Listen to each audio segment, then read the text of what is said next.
मो ना ठाकुरदास अग्रवाला आउ स्त्री पिंकल झाजरिया आम सुदूर अनुगुल शांति बजार रु छुट्टी आसचु मो झील पार्वती आउ ज्वाई शिवं बहुत आम संबलपुर छुट्टी आसचु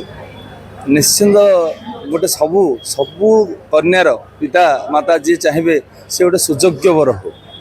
आउ देवदेव महादेव को सुयोग्य वर बहुत मत लगे किए अच्छा तेणु से कारण पत्नी को दिने जेहेतु सती थे से हर तेणु से दिने स्त्री को छाड़ती ना से ये गोटे नूतन नाम है रुद्राक्षी ना देते तेणु महादेव को ज्वाई पाइबा से गोटे परम सौभाग्यर कथा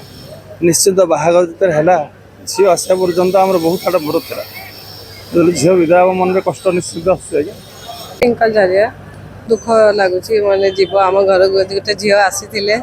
बहुत से आम काली परंपरा निभे सब हल्दी मेहंदी सब रसम होता पूरा बाहागर पूरा माने बाहागर बागी पूरा लगुला मो झीर पूरा आम निजर बागी होते पूरा लगे आज गले कांद कांद बागी टे मैंने दुख भी हो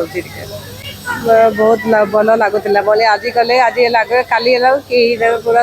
चुपचाप कर पूरा भल लगुला पूरा बाहागर पूरा बहुत दुख लगे विदा हो गले खुशी लगुच गले तो पूरा दुख प्रकाश हो बहुत दुख लगे बोले काली खुशी थी आज दुख हो धूमधाम हे आउ धूमधाम करूँ सब भल नियम रोचे सब करूँ आज ये वर्ष जहाँ हो सब वर्ष सब वर्ष